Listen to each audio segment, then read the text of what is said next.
This episode of the Better Every Shift podcast is sponsored by The Fire Store. Learn more about getting the gear you need at prices you can afford by visiting thefirestore.com.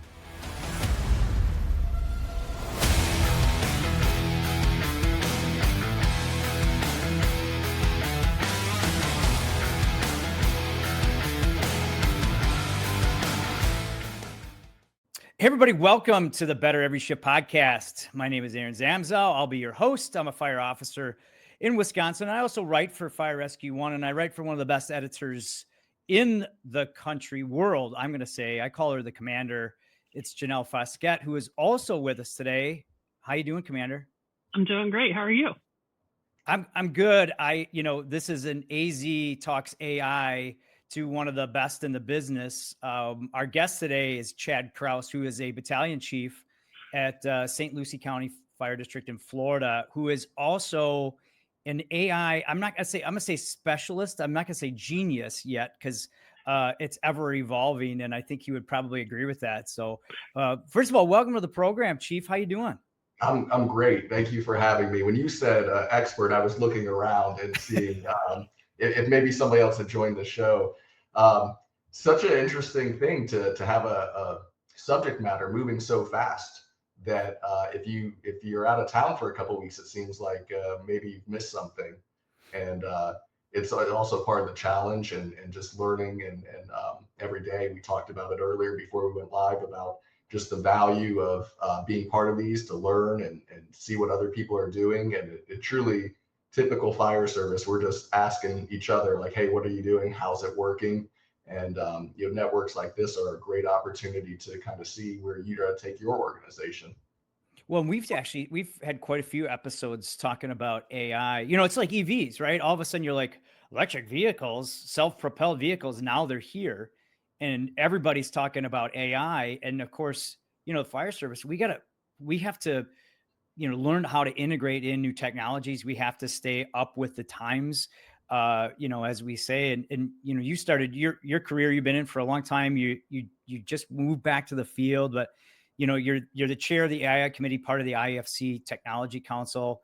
You're also a member and a guest, I should say, on their Tech Talk Tuesdays, their videos that they have that are trending a lot on YouTube, because there's, like you said, this is such a topic that's ever changing, ever evolving. You've written some really great articles, by the way, that I can even understand on Fire Rescue One. We'll leave links to them, by the way. Very well done. One of them, I know one of the topics that you're going to talk about at the Technology Summit in International in December is learn how to AI. But you talk about some of the good things with AI, and then you get into, hey, this isn't the be all end all. We also have to learn, how to use this tool. And I think we'll start there, right? It's just another tool, correct? Absolutely. And one of the things that is sort of frustrating is when you see someone trying to add AI for no reason. The value isn't there. So we know firefighters love change, right? That's exactly what we look forward to every day. Just like, how is my shift going to be different? But even if that were true, I don't know that we need to just make something more complex than it needs to be. And we don't do that in the fire service. Come on, brother. No, not at all. So you go into this with, well, where's the value for the everyday men and women on the line, for that struggling, maybe training captain that just has way more on his plate than he should, for that administrative chief that maybe has missed way too many of his kids' practices, staying late, trying to get policies done, trying to get these things done. If there isn't a real value for the people involved in this, then I don't know that we should be using it. We need to start with those things that are so important to us, which is that quality of life, and returning, maybe connecting our people together. I said, I made the silly statement that when I was the chief of training, I was going to have a meaningful conversation with every single firefighter on our department every year. Swing and a miss. That did not happen. But maybe it could have if those training sessions we were developing were done quicker, with maybe some of the policies that we had to write, that live training update, LFTI stuff, all of those things. If we could automate that, and maybe make it more efficient, then I could go get my gear on at the training academy and be with those the people on the line. So that's the value in AI for me. And that's where I love seeing people using it. It's just returning time for the things that matter, which is our people. Right. So in this case, you're saying, hey, administratively, we can use it as a tool to help free up time to do the things that really matter more. Right. And so that's about shuffling priorities and that, but you also got to set it up for that in some cases too, correct? Yes. And I think that's when we start talk about implementing AI. How do I get people to want to do it?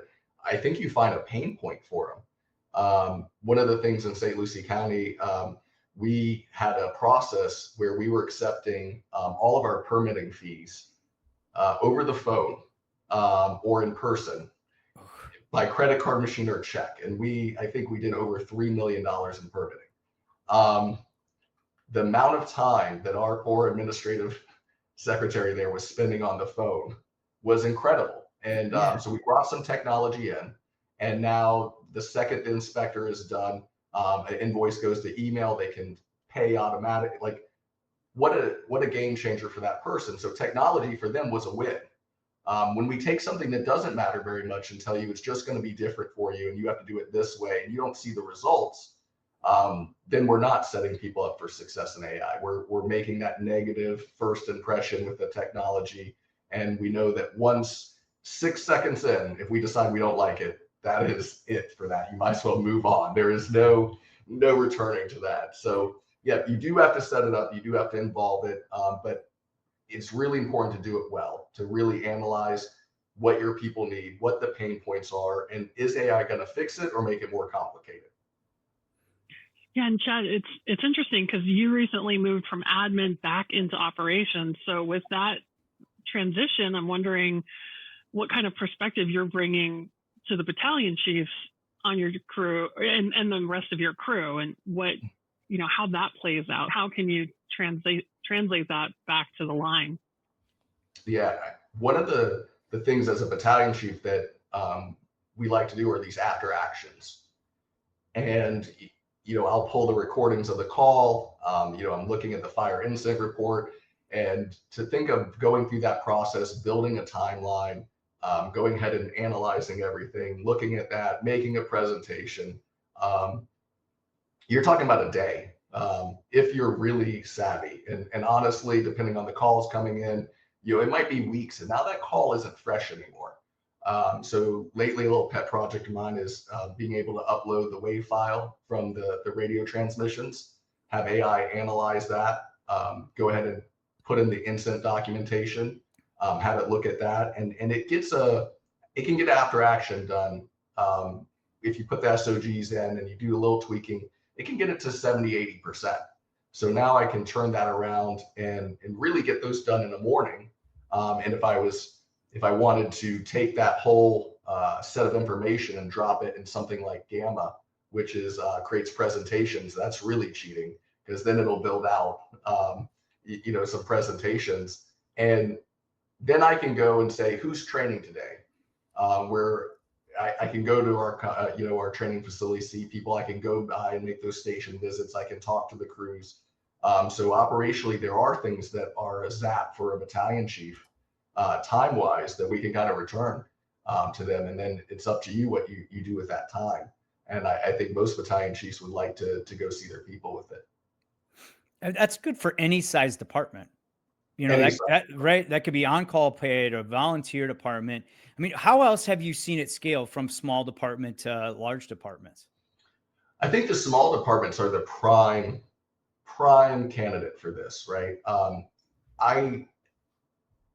It's easy for us. We're a metro-sized department. We have an IT division. We have HR division. We have lots of resources to throw at some of these challenges. At a small department, your fire chief is probably your town emergency manager.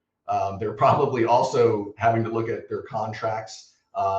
They have all these hats that they're trying to wear. So a training captain in the small department versus my training captain, different responsibilities.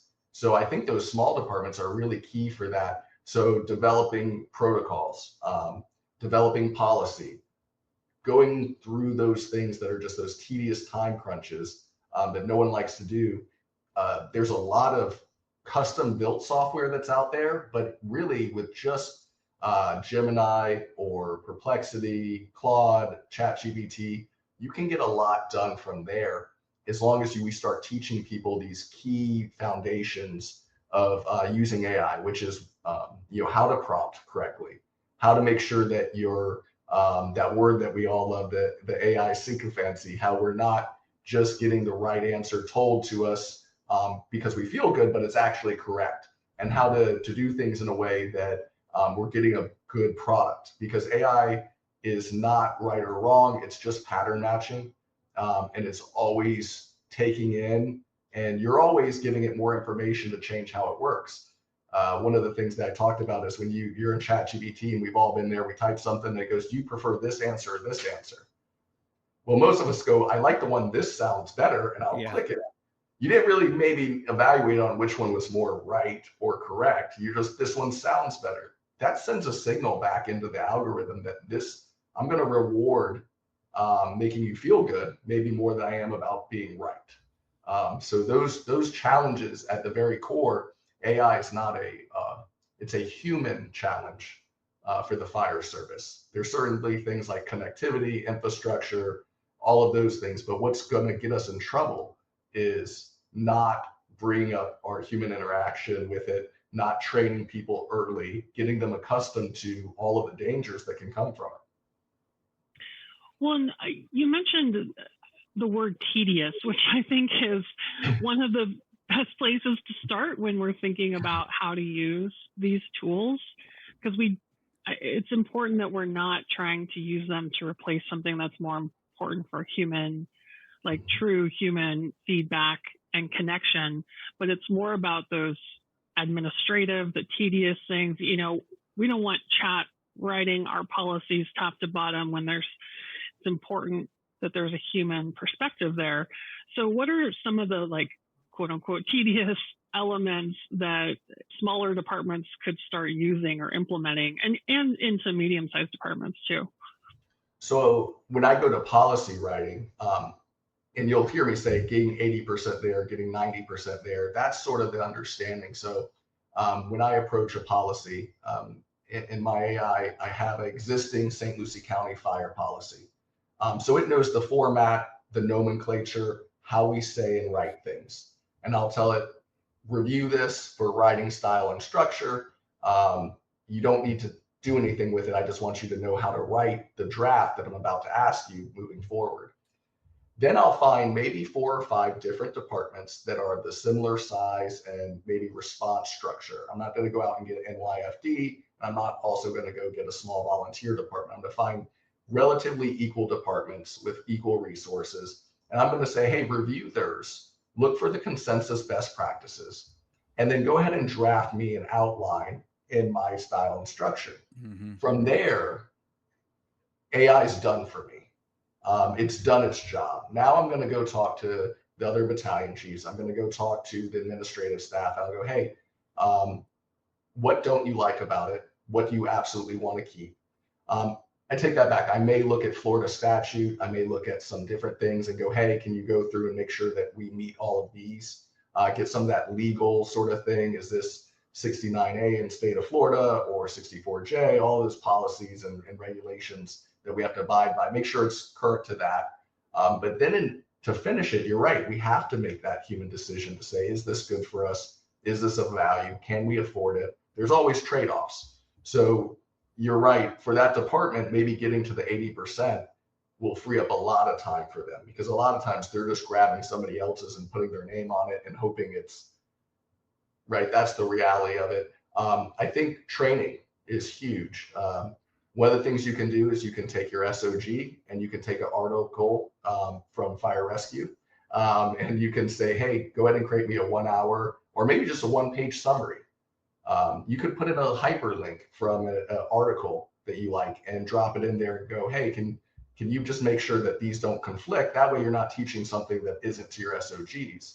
All of those things that you can do are really important. And as long as we're not just making extra stuff up because we can, sometimes with a new tool, everybody's like, hey, check out what I can do. And I'm like, well, did that matter?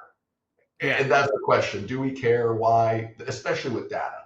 AI can go through so much data and it can tell you insights, but if they're not actionable or they don't really matter or they're not that high on the list, all you're doing is just adding fluff to this. And the men and women that are out there doing the job, they're like, okay, another metric to evaluate our performance by. Was there a problem with our performance in the beginning? Yeah, right. Doesn't really matter. What are we doing here? Exactly. We're just adding work to add work. Yeah. I mean, the other part about AI too is I know that some departments are starting to use it to help with their response model using data, putting it into AI. So it can be used on the speech and, some of the administrative side, but we're also seeing larger departments use it for response times and response models, right? When they're putting in more data. Is that correct? Like that's another way to use this as well, but not like the same way that we in the front line can use it, but then departments are actually taking it to that next step. Oh, there's a ton on the response side that's being done in terms of evaluating, especially departments that may rotate trucks. They have roving trucks that go around. But again, if I show you data that says that there's a 10% increase in calls from 3 to 4 p.m. at this intersection, like, are we going to do something with it? Are we not? Are we? So that's that human interaction that comes in. But there's a lot of room to grow. GIS is another implication to that. Yeah. AI can do amazing things there. At TSI, I think Mike Cox is from Esri is doing a presentation, and it's going to be phenomenal because I just know the work that he does. They have a lot of tools that are available that are already including AI to that. Another thing is going back to training. So I think it won't be too long before QA/QI for EMS and fire incident reports is done by AI. Could you imagine knowing the key trending topics? Not that I need to look at every single person's report, but overall, we run 70,000 calls. Here's the calls you're going on. Here's the ones that you need to work on as a training chief. Like that can set my schedule for next year. I can actually have real data from what we're doing and say, here's a problem. I could never go through 70,000 reports and look for key themes. So that's there. A lot of work going into, again, the mapping and resource allocation going through there. But you can look at your regular call volume and you can look at your data when you're working on your standards of cover. I would completely rely on AI because again, it's pattern matching and we don't necessarily have the same responsibilities. I always say that a frequency of 0 doesn't mean you don't have a risk to it. Right. Right. You were in what, Aaron, you're in Wisconsin? Yep. Yeah. So have you ever been bitten by a shark? Not in Wisconsin, no. But in this day and age, you don't know who has what for pets, right? Like, right. So your frequency of occurrence is 0, and you don't have a risk to it unless you come vacation in Florida. I live in Florida. I also have never been bitten by a shark, thankfully, knock on wood. Thank you. But I'm out in the ocean. I have a risk to it. So when these models start looking at things, and you're looking at your community, I don't know that we can fully take on and just say, well, we don't need something here because nothing's ever happened here, right? We don't get that luxury. So that's where the human interaction comes in. And I don't think that AI is ready to be 100% on the operational side at all. Not yet. And I don't know if even if it was, that we let it. We're sort of stubborn that way as a fire service. Well, hopefully we're not letting it. I think of it like a tick, right? When you go into a fire, the tick is a tool. It might direct you, might give you more information, more data, more kind of insights, but right, like the biggest thing with tick training is that it is just a tool. You still need to rely on what is the heat, what are you feeling, what are you seeing, what do you as you move, how are things going, right? You need to understand the other side of it, right? This is just AI, same thing. It's a tool. And a lot of the stuff that I hear you saying is use it as a tool, but then take that time and go back and direct your people. Hey, is the AI telling us what you're seeing, right? Like, and if we're delivering training with AI, is it effective? Do you guys respond to it? Right? Like, I think That's the big theme so far that you're seeing. At least that's kind of what I'm gathering from you. Yep. So again, just to use AI for the sake of AI isn't really where we want to go with it. We want to make sure that it is valuable to our crews, and that so we just our report writing software that we're going live with in a couple of days. You can actually just talk to it about the call. It listens, AI listens to the whole thing, and then it fills in your patient care report. Ooh. We've had really good success, but I also can see people just being like, yeah, it's right, done, versus really checking it, because people tend to believe AI. It's one of the challenges that we talk back on that subject of, it sounds confident. It wants you to like its response, maybe more than it necessarily has to be right. And we all have that experience where we put something in, and a friend of mine said that he put in talking about World War II, and it said that basically we dropped a bomb in 1946, and he was like, hey, that it's like, oh, my bad, oops, this is the actual date. Yeah. And so could you imagine with what we do and the life safety that's involved if we just take everything, and also the perspective. If you were to ask, if you've been with ChatGPT a long time, or Gemini, any of those, I asked it, do you ever change your response to me based off of our past interactions and what you know about me? And it says yes. Really? It does. And so one of the things I'm very careful to do is, like, if I were writing a policy and I get 80% there and then I finish it, I'll plug it back in. I'll go, hey, you're the saltiest union boss there is. Look at this and tell me what problems you have. And I'll go, hey, you're a fire board member for this fire department. What problems do you have for this? And I deliberately set a perspective that I want it to look at. So I make sure that it's not just telling me what I want to hear. And so those are the things that we're trying to teach people to interact with them. Make sure that you're getting different perspectives. Make sure that it's not just telling you those things.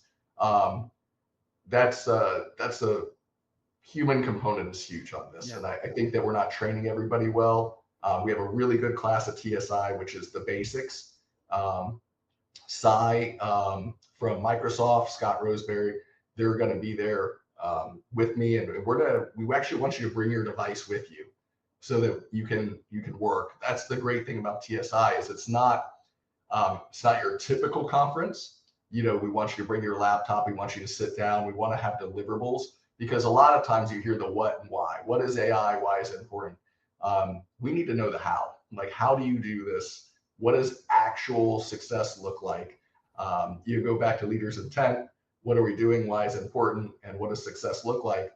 That's what TSI is about. What does success look like? Networking, figuring out what other people are doing, and then show me. So definitely a good opportunity for people to see that. But that's what we need more of, not just at conferences, but in individual departments, some training on it. The Fire Store, equipping protectors with passion. Every decision we make is about you, our customer. We understand that having the right gear can mean the difference between life and death. Our goal is to get you the gear you need, when you need it, at prices you can afford. This holiday season, listeners receive 10% off now through December 31st with promo code FRP10. Visit thefirestore.com for everything but the truck. Now let's get back to the show. What, I guess, AI tools would you recommend? Now, you mentioned the word prompts, and just so everybody knows, can you just define prompt for us? So a prompt is just the information you're entering into a large language model, trying to get a desired response. So I could say, what is the best restaurant? And it's like, it's going to make assumptions. Best restaurant in the world. It may know where you're at and be like, well, you're in Florida. But if I said, what is the best Latin American restaurant that's within 50 miles of Fort Pierce, that has a menu that's priced under this and open on Tuesday at this time, right? Now I have a much more accurate answer. And so prompting, a lot of times we get in trouble because we already know what we want to hear. So we kind of write the prompt in a way where it's going to kind of confirm it.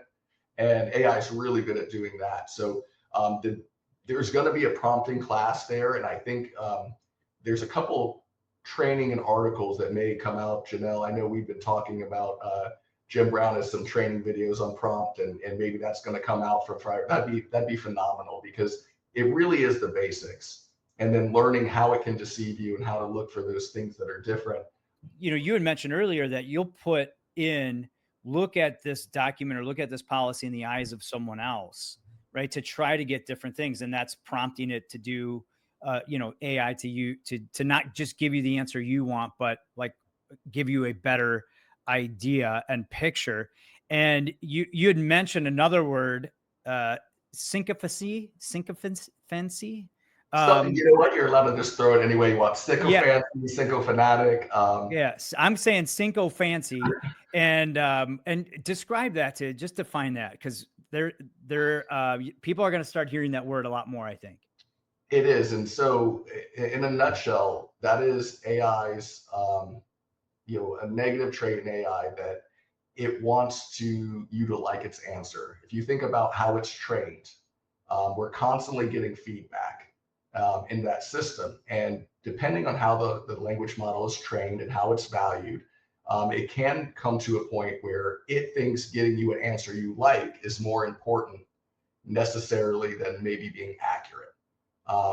So that's why it's so important to make sure you're not writing your prompt to give you the answer, that confirmation bias where you're like, I heard that this is the best restaurant in, Florida, right? Is it? Oh, it's definitely going to tell you it is. If you were like, hey, ChatGPT, tell me why I'm the best firefighter in the country. Like, it's probably going to give you a way that's like, well, I can't confirm. Here's all the reasons why you may be the best firefighter in the country. So those are the things that comes into play, where it wanting to be your answer liked. Another thing that you can do is I ask it, hey, how confident are you in that answer? So it'll say, I'm 80% confident. And I'll go, well, why aren't you 100? And then it forces that to tell me why it maybe isn't exactly sure. Right. So it's important not to outsource all the thinking too. Like, that's a subject that's really important to me, because large language models are pattern matching. And the fire service, and just like the rest of the world, has a long history of innovation from unlikely sources, things that didn't match the pattern. Yeah. It's sometimes in the error of how we think that the best innovations come out. So I'm really worried that, we have this ubiquitous system that just from everywhere is always telling us the most likely word to come next, which means the most popular opinion is always going to be at the top. And then by use of, agreeing with it, it now strengthens the system. Yeah. And so thinking is difficult, and it's supposed to be. And when we struggle to find the answer, and we really engage our brains in that, that's where value comes from. And AI is not trained to do that. It is trained to just match patterns. Right. I think it's AI brown nosing. Yeah. I told you I'd come up with something a little better, but AI brown nosing, really, like, I'm prompting it. It's going to tell me something, it's going to tell me something I want to hear in some cases. And you need to prompt it accordingly. And that's a big red flag about AI, right? That you're talking about, right? Yeah. Am I on the right track with that? Yeah, absolutely. And a lot of our technologies have problems with them, right? But we know about them. Hey, this doesn't work in this setting or condition. You need to use some other tool. Hey, this door is not, it's outward swing. It's got a, steel case. I need this tool, right? All of our technology, all of our tools have strengths and limitations. We're just way more familiar with those that we find on the job versus something that's gone somewhere in the computer, who knows, outer space, wherever this thing is. So we don't understand that yet. But when we train our people, and we talked about the younger generation that everyone in the fire service is dealing with right now, they really are a generation that's coming in that has always had, not just cell phones. They've had social media maybe almost their whole lives. They've had this connection to algorithms and how things work. So I don't think it's foreign knowledge to them to know that the computer will lie to them or show them things that they want. That's just natural. Where some of us, balding and getting older, I didn't have a cell phone. We're evolving. Yes, we're not getting older. Yeah. We're So evolving. we're really behind the time. We're Yeah. trying to dive into it, but I think it's a great opportunity for that generation to really make sure that they understand how to use it, and that we keep control of the industry in terms of decision making, and that it just remains a tick and not something that replaces our thought process because it's easy. Yeah. And I asked earlier, what are your favorite tools, or what tools would you suggest people start with? So the one that probably saved me the most time, and I can't believe I didn't bring it up yet, is Scribe AI. Okay. I hope they're not listening. This is probably the most one, you can use it for free. But even if you were an enterprise, I believe the enterprise is like $700 a year for 5 licenses. So I don't know if you've ever put out training on a new product, and you're like grabbing screens and paint and then moving them over here and then typing things and drawing circles and arrows. So what Scribe does is it's active in your browser. You can use it on a mobile phone. Say you had a new report writing and you wanted to show somebody how to effectively sign and close out a report and then send it to QA/QI, whatever it is. You'd say start Scribe, and you'd start clicking. And as fast as you can click, it grabs the screen, it writes out what you did, and creates a step-by-step tutorial for anything. Ooh. And you think about all of the new equipment, all of the new things that come in, especially on the tech side. Somebody's like, how do I do this? We have a new scheduling software. We probably made 25 guides in one morning, just clicking. This is how you put somebody on time off the roster. This is how you put somebody for a swing shift. This is how, just as quick as you can. So you can use it for free, but it also has an enterprise license where we gave one to our HR person. Why? Because when you're a new hire, this is how you do this. This is how you do this. This is how you do this. We gave one to IT because, of course, they're the ones that will throw out the technology. This is how you do this. Gave one to admin. I think we gave one to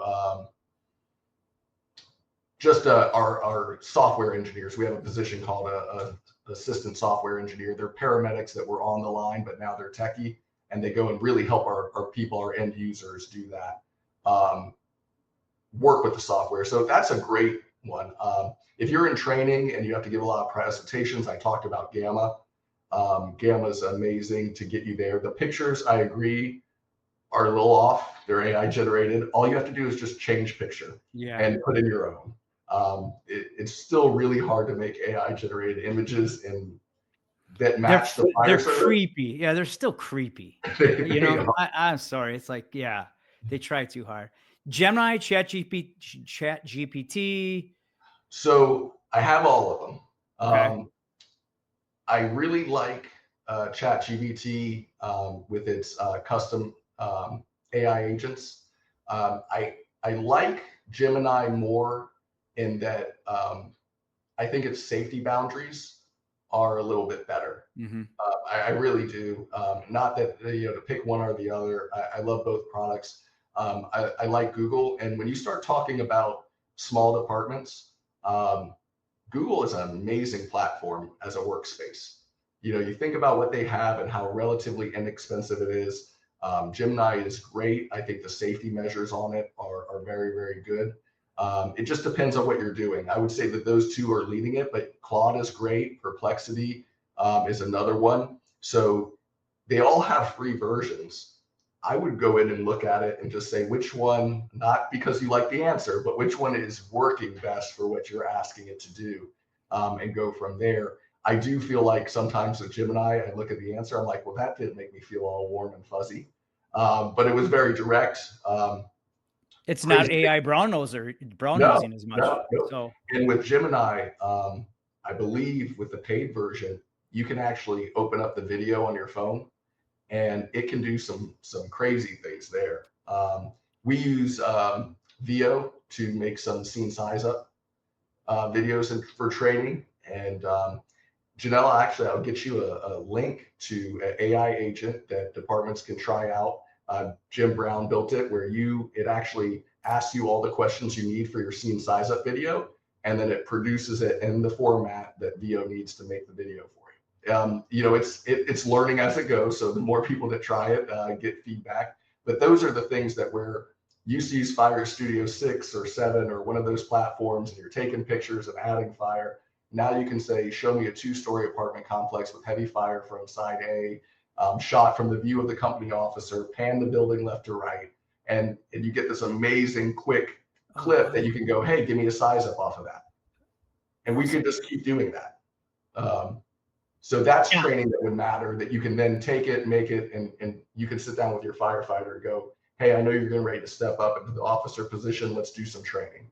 Go ahead and give me this breakdown. Awesome.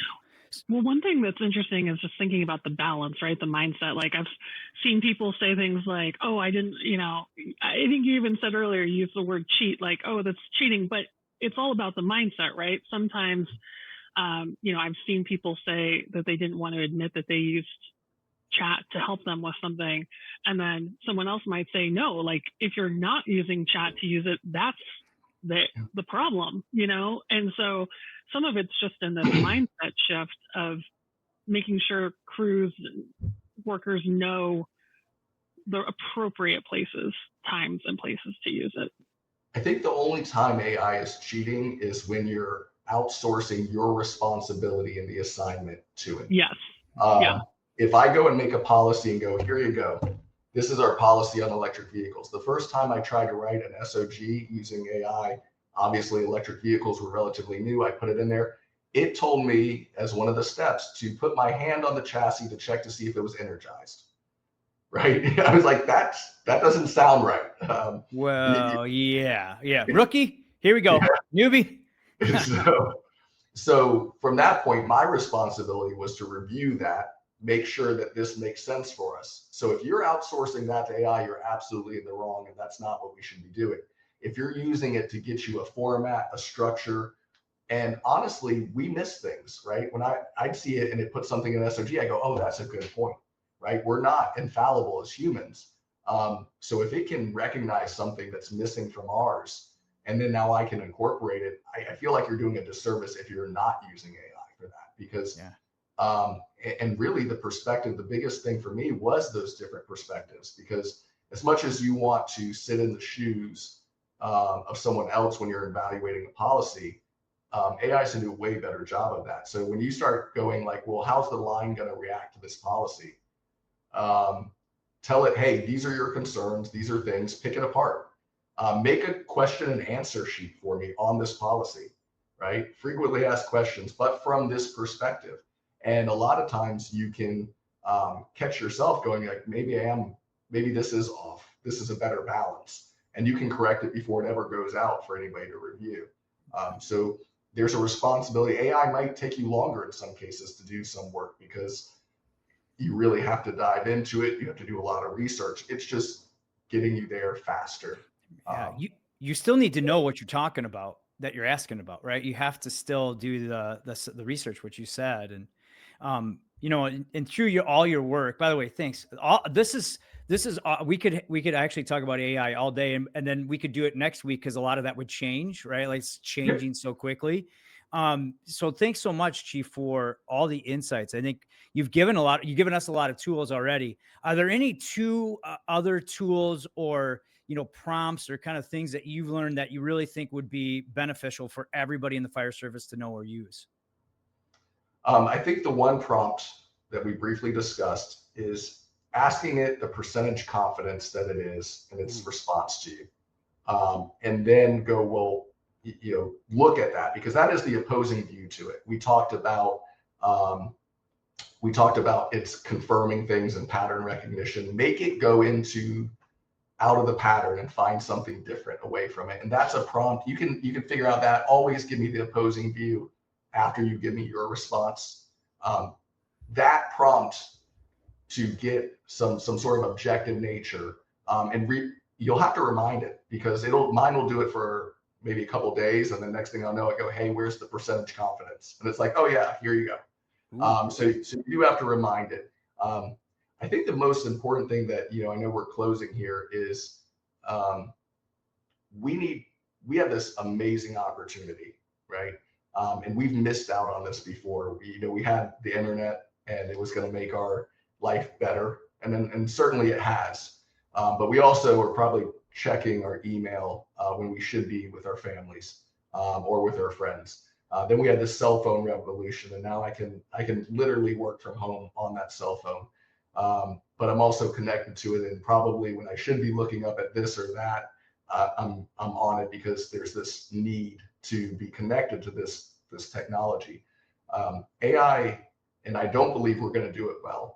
That is that we talked about. You had mentioned, you said it's going to get worse before it gets better. We're not going to nail this. Yeah, it has this amazing power.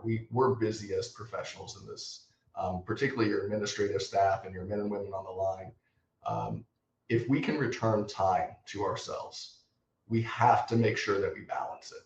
If we gain 8 hours because we got done with these things, sure, use it to be more efficient, maybe work on another project, but take some of that. And if you're a training officer and something that we said here got you more time, go get in your gear and go train with the crews. If you're a chief officer, get out of the office, go visit a station, go talk to the men and women on the line. If you're a firefighter and you gain that time for something like that, go use it to work on your craft and use some with your family. But we have to make sure that we capitalize on this efficiency, because otherwise we're just going to get more and more, like, it'll never stop unless we put our foot down and say, no, we're a people organization. We're men and women that serve people. If you're a chief, you're a people chief. I don't care what your title is. That's your role. So that's my plea, sort of like, to wrap this up with AI, is please remember the efficiency is there for us to make our not only our community safer, but our life better. Yeah. Well, I think that's very well said, that use this for a tool to be more efficient, and it's up to you what you do with that added time. And, the theme that we have here in the program is, use AI to make you better in policy writing, or better as a department, or better as a chief, or better as a leader. And especially if it saves you that time, use that time, to really reconnect, I think, or to make yourself a healthier, better version of what you can be in it and what you are. I think that's very well said. And hey, thanks so much for the insights, man. Your articles are great. We are going to leave links to them in the show notes. And of course, we can continue this, and we hopefully will, and have you on as you continually develop. And, I thank you for your expertise. And who would have thought, right, when you and I joined the fire service, we'd be talking about AI, drones, and electric vehicles. And, it's great that our generation of firefighters are starting to embrace this, because we realize the value of it. We always tease that we don't like change, but if you think about just your career, what has changed, and even from then before, when I started, we had paper reports, and we used to say these things to the patient: sign here, press hard, 2 copies, because we'd actually leave the top copy here, the second, it was a carbon copy for real. Now we have it in email, and we have AI writing the narratives and the filling in the field. So we have changed, and we're going to continue to go to. The difference is that there's no future state anymore with technology. You'll never get to the point where your platform isn't evolving and you're going to have to learn. And that's different from traditional change management. We got our current state, end state. We want to get here. You'll be halfway there, and here changed. Yeah. And so it's a continual learning process from here on out. We just have to be ready for it. Amen. Very well said. The essence of the program is summarized, I think, in that statement as well as, AI is a tool, and hopefully this podcast is a tool that helps you motivate to improve. And with that, I'm going to leave you with the challenge to get out there, learn something, do something, and share something to make you and those around you better every shift. Thanks for listening, everybody.